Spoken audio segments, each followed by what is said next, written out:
Hi guys, and welcome back to Hosting Chats with Beth. So, today's episode is going to be about how I personally handle stressful situations and how over the years this is how I've sort of learned is the best way to handle them, maybe. But first off, I literally just want to start off by quickly talking about everything that's going on at the moment. Like, it's actually crazy. Like, I don't even know, like, what happened in Southport and in Vienna, like literally, I think it was yesterday.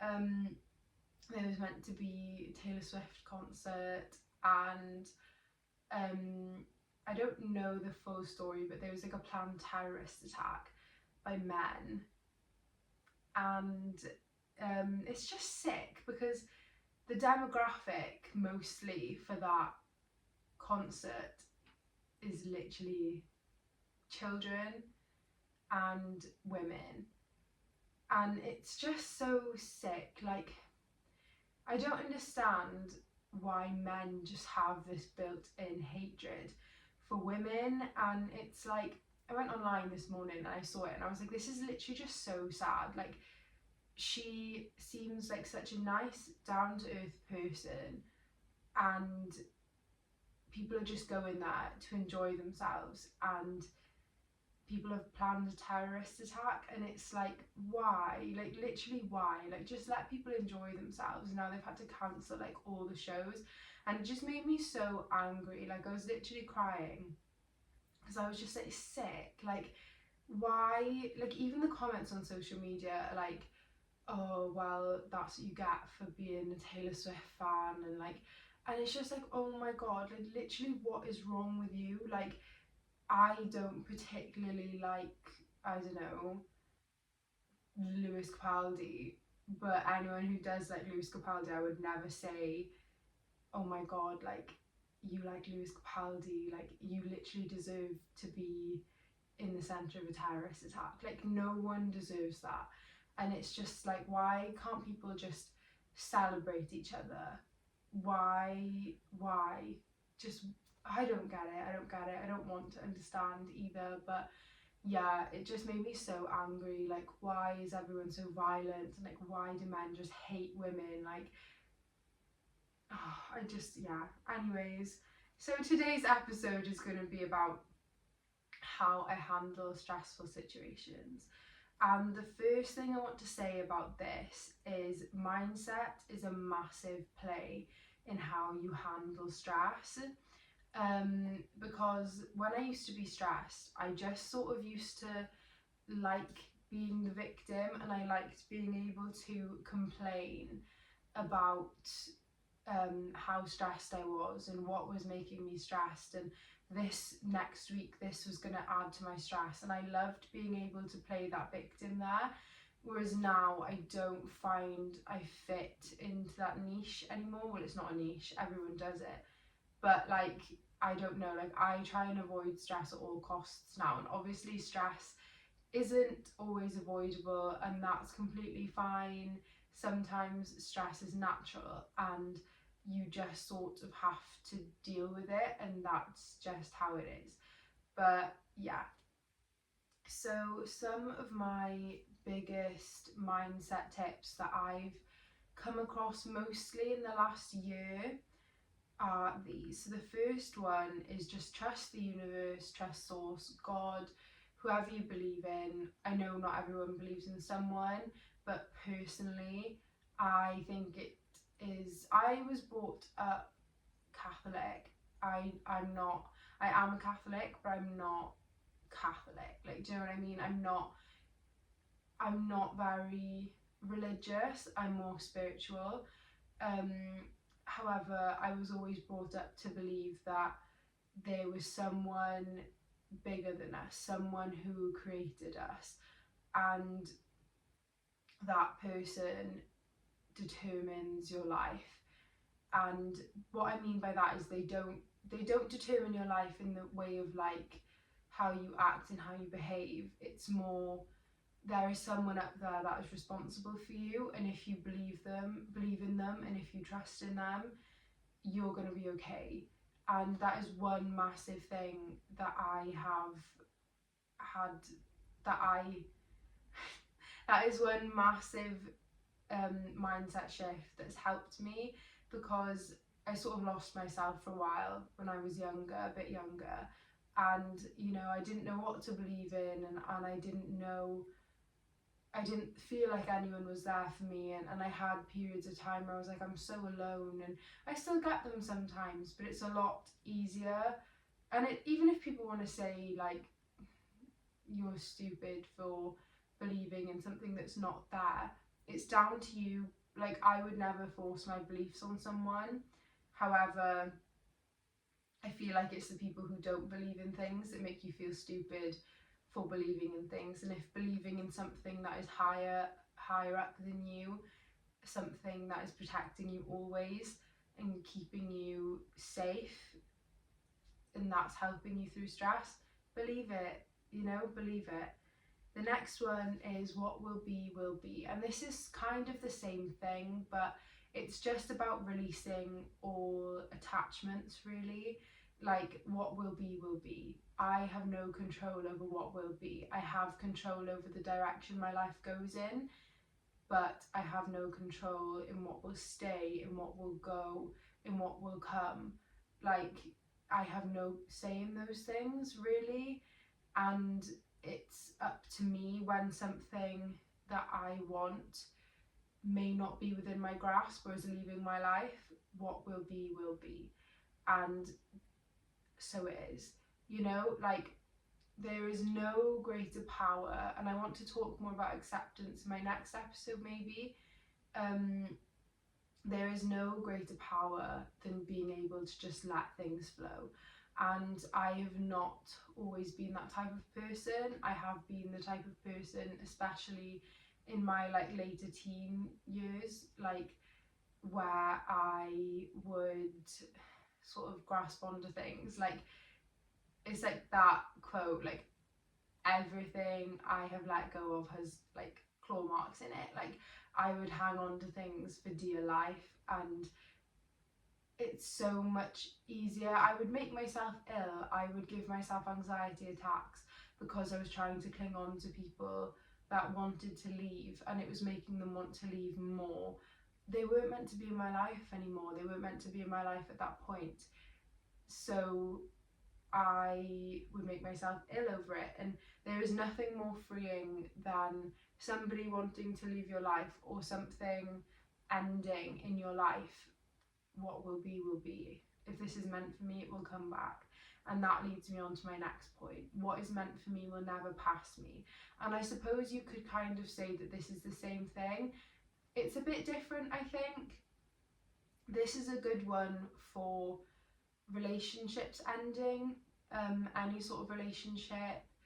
You know, with my ex, what is meant for me will never pass me. With the last boy I was seeing, what is meant for me will never pass me. When I started dating again about, I don't know, like last November, what is meant for me will never pass me. It really calms my anxiety, and it really calms my stress. And it's the same thing with jobs. Like, I'm looking into some jobs now, and it's like there's no pressure on me getting that job, because actually I'm happy where I'm at now. It would be nice to have a job, like a contracted job, of course.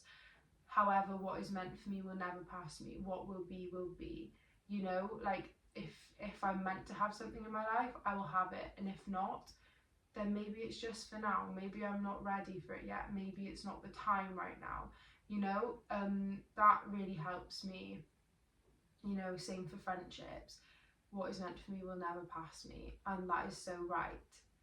What's the next point? Everything is always okay in the end. And it is. And it's like, I always think about stuff like this. Like, these are the little mindset shifts that I've made in the last few years and months. And this one has really helped me, because there's so many times where I've thought this is the end of the world, and I've really stressed myself out. For example, when I left my job in the hospital to go to a zero hour contract, and I was really stressed at one point because I'd been told I was going to have a certain amount of hours and I wasn't given those hours, and I hadn't been working those hours, and the only reason I left my job in the hospital was because I was promised that I would be given the same or more in my new job, so that I was earning enough to cover my bills at least. And maybe more fool me for taking someone's word because it is a 0 hour contract, you know, but I was panicking so much. I was making myself ill over the fact that I've left a stable job that, yes, maybe I wasn't enjoying, but for something that may not actually pay my way through life. And you know, it kind of paid off, and it was sort of like it sort of led me into like no risk no reward sort of thing. And I know I'm not saying make stupid decisions, but then I actually ended up earning more money than I was earning in the hospital and being way happier. And you know, in situations like that now, like even like 3-4 months ago, when I saw my ex with someone else, and I had this really horrible, massive, like physical, emotional reaction. And you know, for a week or two, like I've said it a few times, like I was going sick every day, my stomach was in knots, I had headaches, like I couldn't stop crying, like it was horrific. But in situations like that now, I think, do you know what, like stuff like this has happened before, I know how to handle it, I know how to take care of myself, I've always been okay, and I know that I always will be okay. And that's something to do if you're stressed out, if it's money, it, you know, like if it's money, if it's relationship, if it's a job, just think, have I been in this position before? And if you have I been okay? Yes, I'm still here now. I was okay. You know, have I been in this position before? No. But have I felt this way before? Yes, I will be okay. And it's sort of like, I don't know, it's sort of like, it just, everything is going to be okay in the end, you know? Don't stress over what you can't control. So again, what I touched on earlier, things you can't control, like I used to want to be in control of my whole life, and it made my life so much worse. It made it so much worse, and my life was miserable because I wanted to control every single aspect of it. And there isn't enough space in your focus, in your brain, to focus on every single part of your life and try and control every single part of your life in one go. And that is when you find yourself focusing on one part more than the others. And because you're not being able to control that part of your life, and it's not going well because you can't control it, every other part of your life goes to shit as well, or most of them do. And you're not truly happy and you're not truly enjoying yourself. And when you're trying to control things is when you'll find that the joy is being taken out of life. And it is scary, like when I came to the realization of like, I actually don't know what could happen. Like change, I used to hate change. Like when I finished school, when I finished college, when I finished uni, you know, all of it was really scary. Like all of it was really scary. And sometimes you do need that familiarity, but it's like, you just have to be okay with not knowing what tomorrow is going to look like, and you have to be okay with not knowing where you're going to be in a year. And it may sound daunting, but you kind of have to look at it from like an excitement perspective. Like anything could happen. I'm so excited. Like I'm going to be a completely different person this time next year to who I am right now, just like I'm a different person right now to who I was this time last year.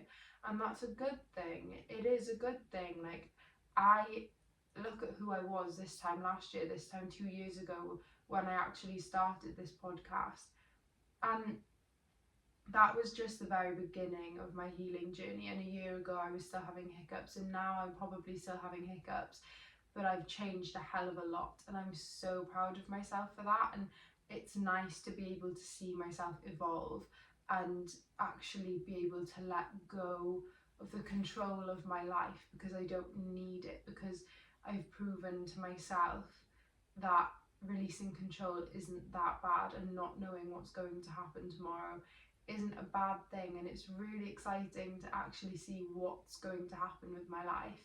And yeah, you just kind of have to look at it like that, because worry is wasted energy, which is actually my next mindset shift.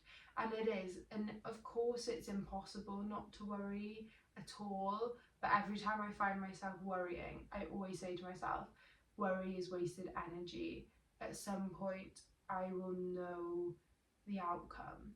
Like, I remember, like, the most recent example of this that I could probably think of is when my ex blocked me on Instagram after I saw him with another girl, lol. And I remember at first, like, because we've been talking and stuff, and this was a good few months ago now, and I'm in a much better place now, thank God, and I'm glad I was in a strong enough place to actually be able to handle this situation in the way that I have. But I remember he blocked me, and I was sort of panicking, because I was like, oh my God, like, he's blocked me, I can't ask him what's going on, I can't ask him why he's done this, I can't ask him this. My brain was here, there and everywhere. I felt sick. I was sick with worry, and I could have texted him. I had his number, like, I could have texted him, but I just thought, I never react out of emotion anymore. I never react out of emotion anymore. I always leave things 1 to 2 days before I actually react, so that the initial emotions are gone at that point, and I can react from my head, clear vision, you know, no emotions controlling me or what I say or how I react to what they say back. And that day or two later, I thought, do you know what's the point? Because I ask him why he's done it, he'll lie. You know, I'll tell him how much he's hurt me, he won't care. Like, he probably won't even reply because he's been caught out.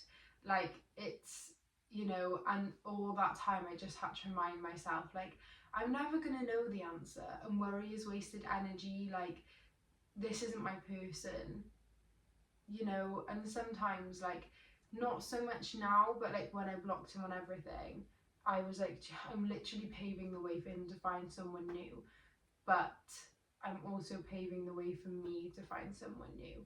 And that's a good thing, because again, that's not my person, I'm not his person.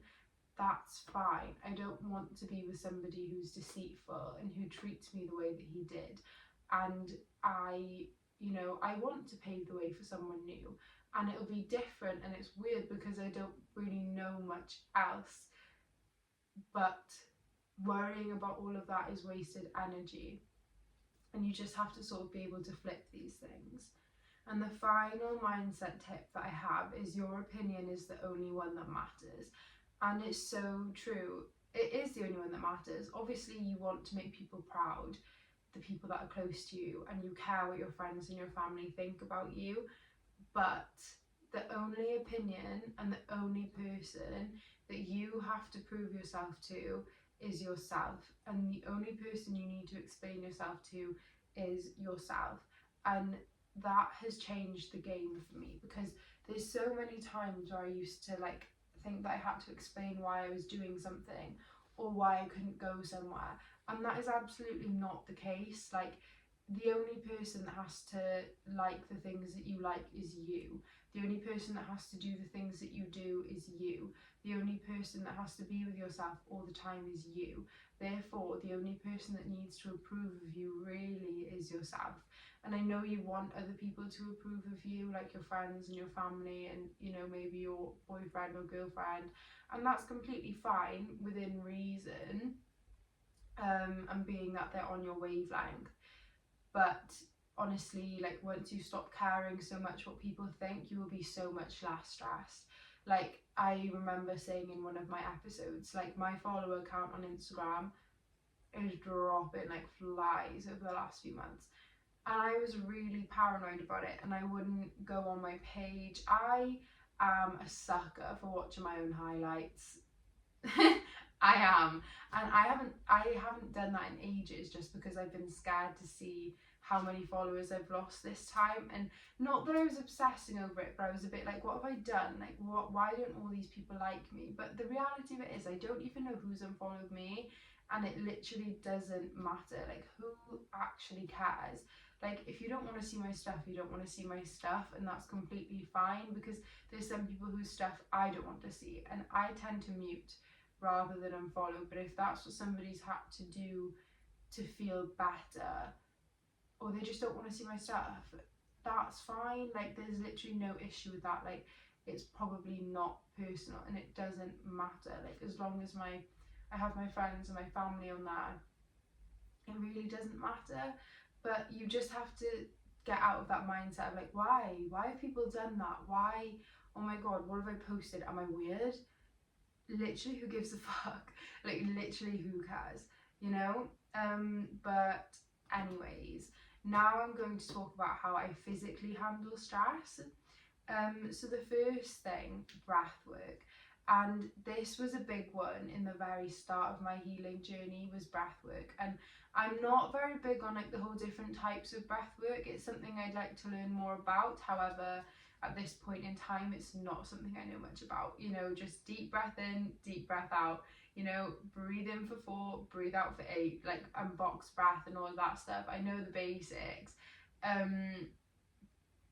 But I remember, like, I was in such a dark place, like, when I started this podcast, and a little bit before, a while before, I was in a dark place, and I used to get quite bad panic attacks and stuff, and I didn't know how to handle it at all. And when I first went through my breakup about just over 2 years ago now, I used to wake up in the middle of the night having panic attacks, and I would just have crying fits and panic attacks all the time. And it's actually crazy how somebody can have that big of an effect on you looking back. But yeah, breath work. And I remember like seeing on TikTok, like, left hand on your heart, right hand on your belly, eyes closed, deep breath in through the nose, deep breath out through the mouth. And these are the things I implemented and that I still implement to this day. And if I can feel myself getting anxious, and I know that it's not really not valid, but it's not really a reason I need to be getting anxious. Even if it is a reason I need to be getting anxious, the first thing I tap into and tune into is my breathing. And you know, I often find myself like shallow breathing all the time, especially when I'm completing tasks like the dishwasher or cleaning my room, or you know, in a fitness class where I'm instructing. Like, I always find myself shallow breathing, and in my classes, like, I like to make sure that they're breathing too, because you know, like, exercise is inflicting stress on the body. Like, you need to make sure that you're breathing. But yeah, like, it just calms you down. It calms down your nervous system. It sends the signals that everything's okay. Like, we don't need to be stressed. We don't need to be anxious. Like, it's all okay. The next thing I do is journaling. And again, this has been one of my saviors over the last like 2-3 years. Because I mean, I've been journaling for a while, probably since 2020, but not consistently. I think consistently I've been journaling since about 2022. Yeah, probably. So what's that, nearly 3 years now? Yeah, and it's just great, isn't it? Like, I want to do an episode, and I've been saying this since I started this podcast, but it is something I'll get around to. I want to do an episode on how I journal and the prompts that I use. But when I first started journaling, the first podcast I ever really listened to, self-help wise, is Help Me Be Me by Sarah May, and I've mentioned her a few times. And I remember listening to her podcast, and then and how she journals, and you know, and I've still got some of her tips like in my journaling to this day. And then others are from sort of like, I had the 5-minute journal last year. I had a nice cute one from Tesco, and they had little prompts in there, and like, I've taken things from there and put it into my journaling. But long story short, in the morning I do like, so I'll do some affirmations, I'll do the exercise I'm going to do for the day or movement, how I'm going to practice self-care in the day, gratitude, to-do list, what ifs, and then a little brain dump. So that's a quick bit of my morning journaling. And then in the evening I'll carry on for my morning journaling, and I'll just talk about what made me happy, what made me proud, and what made me grateful. And then I'll do another journal. So I actually bought it from Tiger, 3 years worth of journals, just journaling every single night. So I talk about my day, what I did, how I felt, how certain things that happened in the day made me feel. And it's good because you can sort of pick out, like, this is how I felt. And when you're stressed, it's good to journal about the things that you're stressed about and write down all your worries. And I used to be really scared, especially when I used to journal about my breakup, because there was a time where, of course, I wanted to get back with my ex. And I used to be scared to actually write down that I was worried that he would never speak to me again, and that he would never, we'd never get back together, and this and that, and that he'd find someone new. And I refused to write these things down in case they manifested. No, just write the stuff down, write it down. It doesn't mean it's going to manifest. That's your worries. Do not store them inside of you. You know, it's completely fine. Like, even if it's about your job, like, you know, or your friendships, like, it's completely fine. Just write it down. Don't be worried, don't be anxious that if you write it, it's going to physically manifest, because otherwise it will physically manifest, but in your body, and that's not what you want. Also, a good way to handle stress is shadow work. Maybe doing some shadow work prompts around stress and anxiety. You can find them on Google. The next thing that helps me physically handle with stress is venting.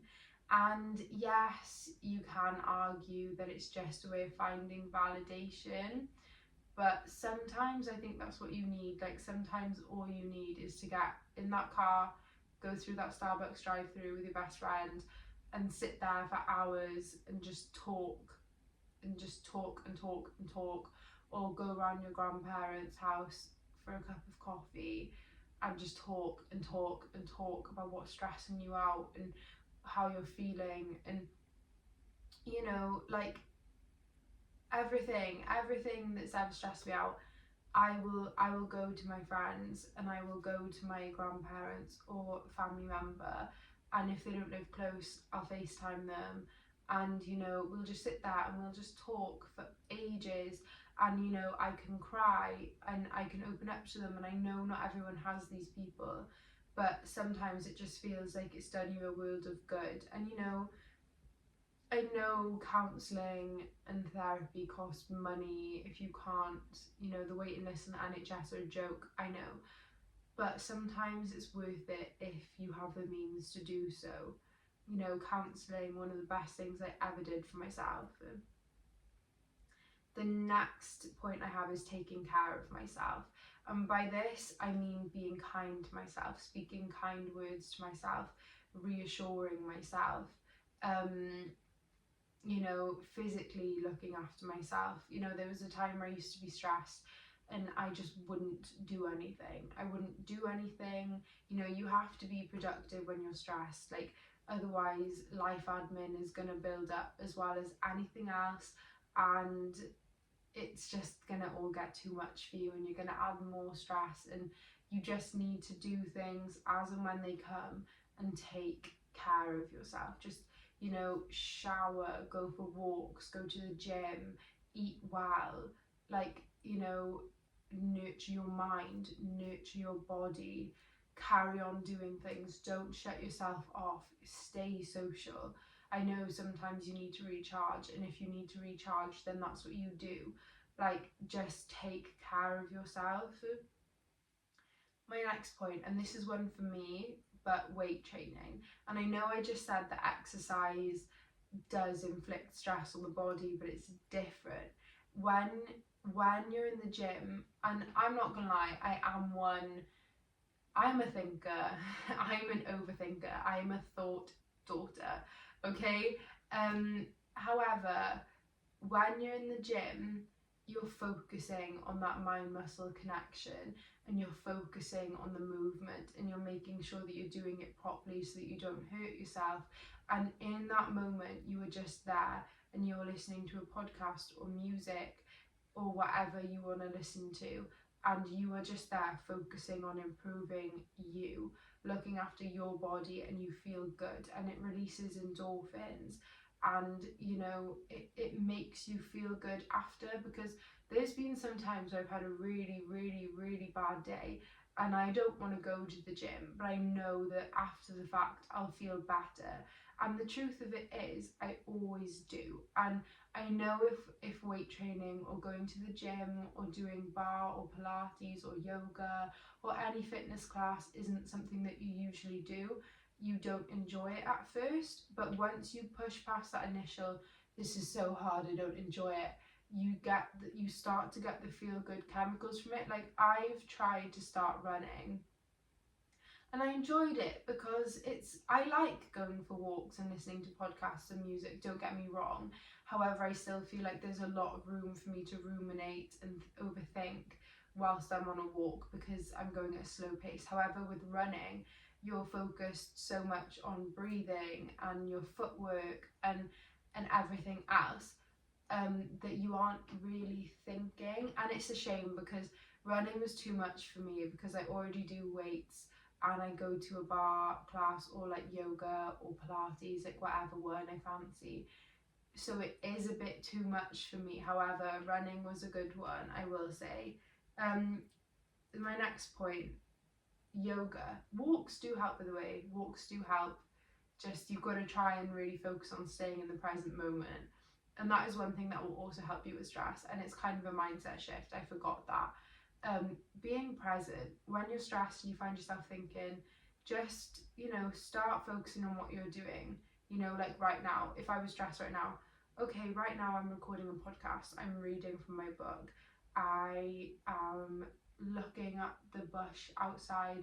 Even if you just have to narrate what you're doing, like just try and stay present in the present moment. Often if I was stressed, I would put it, not saying avoiding your responsibilities, but if I had something on TV, I would just watch the TV. And not a thought would pop into my head because I was so focused on what was going on the TV. There, just be present. But anyway, yoga, hip focused, and a great person on YouTube is Yoga with Bird. She's so good. And she does like yoga for stress and anxiety and stuff like that. And it's more hip focused because a lot of stress and anxiety can be stored in your hips. And you can find this, and I know it sounds silly, and it's probably because I've been doing it for a while as well, but my hips are a lot more flexible now than they used to be. But yeah, just moving your body, just make sure you keep moving your body. Meditation, again, this can be a hard one, especially if you're just starting out and especially if you're tired in the morning. But meditation helps you to stay in the present moment, you know, because you're just focusing. And I often drift off into thought, and it's okay, but I always just bring myself right back. Like, I am in the present moment. I am here right now with my body. I want to feel in my body. And it's the same with yoga, it's the same with weight training, it's the same with walks. If you find it easier to stay present, you're just in the present moment, focusing on what you're doing. And it's great because when you're in that moment, the stress is gone. It's just gone. Like, because you're not worrying about the past, you're not worrying about the future, you're just there. And that's why these things are so great. That was my next point, going for walks, listening to podcasts. I often pick out the podcasts that I want to listen to. I can't really think of many names at the top of my head right now, but Help Me Be Me, as I've said, date yourself instead I've mentioned a few times. My nutrition coach and this other girl I love on Instagram, so that's Emma Doherty and Millie G Fit. I think it's Amelia Goldsmith, I think that's her name. They've got a podcast which is quite good. I don't know what it's called though. I'm not too sure. But yeah, there's another one. There's a few, but I just can't think of their names right now. Human But. I don't even know. Maybe I'll pop some in the description below. But yeah, just listening to self-help podcasts I find really helps. Listening to my body and its cues.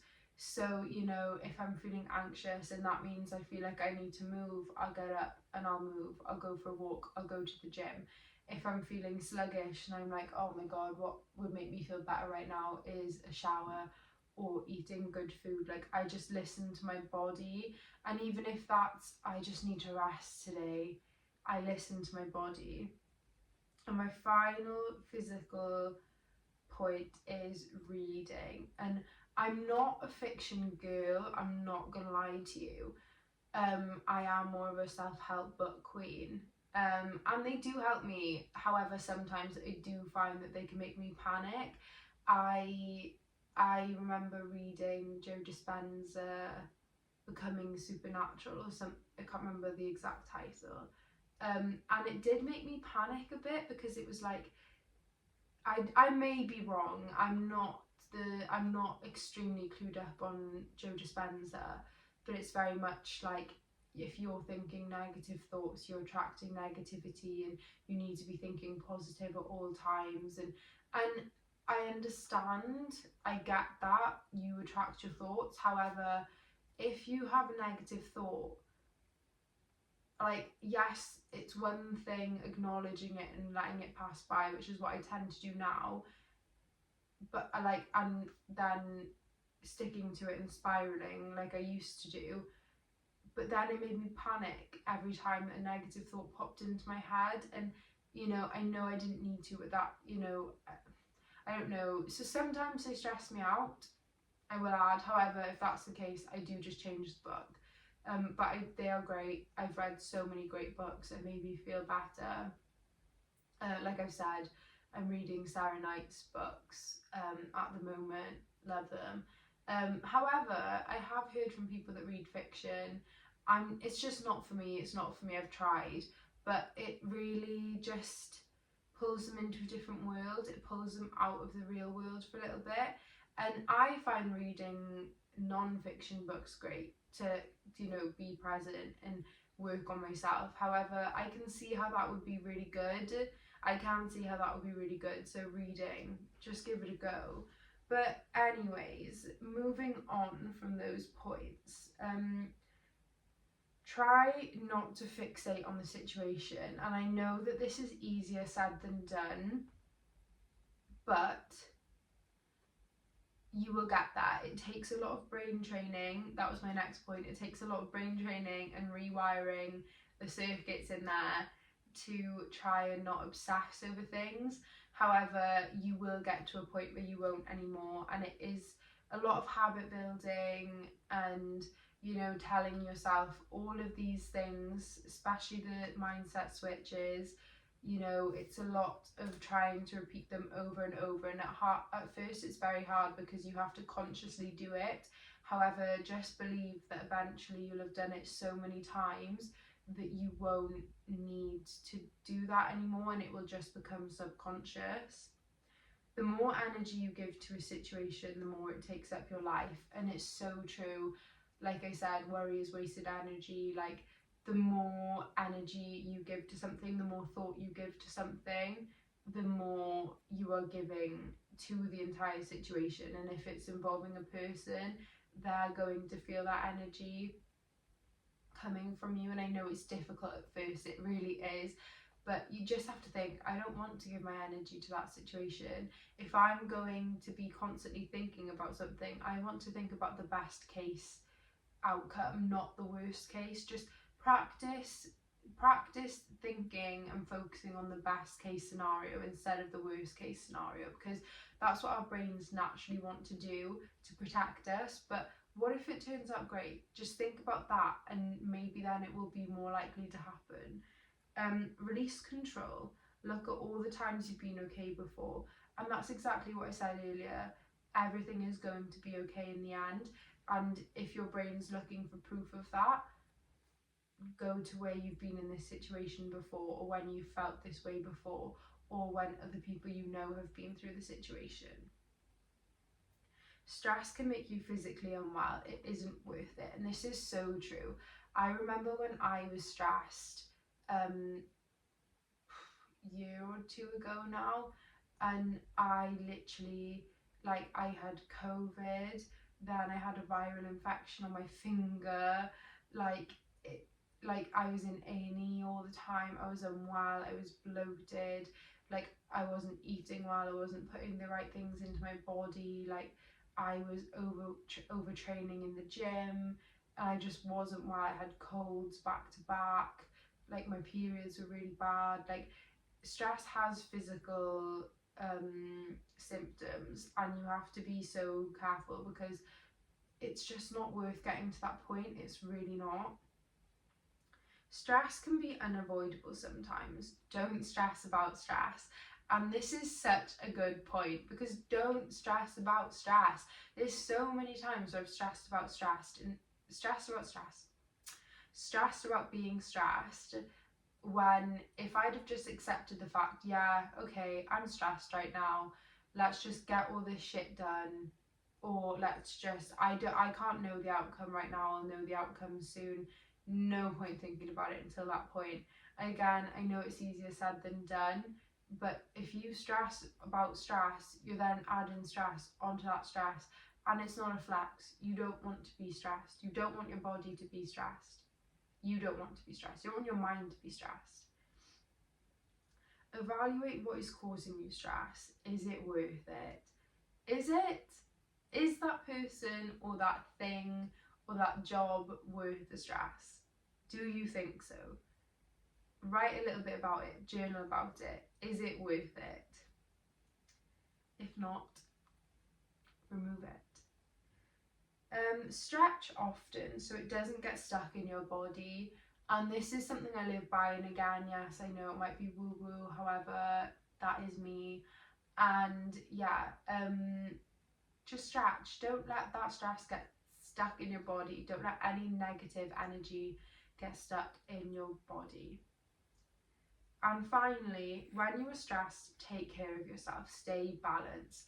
And what I mean by this is, when I used to be stressed, I used to treat myself. Oh, I'll have that ice cream, I'm stressed. Oh, I'll have that cake jar, I'm stressed. Oh, I'll get Domino's for dinner tonight, I'm stressed. I'll make nachos, I'm stressed. And that turned into an every night thing. And that is how you sabotage yourself. Stay balanced. Do the good things that you don't want to do either. Stick to your meal plan. Stick to the gym. Stick to your self-care routine. Stick to your plans.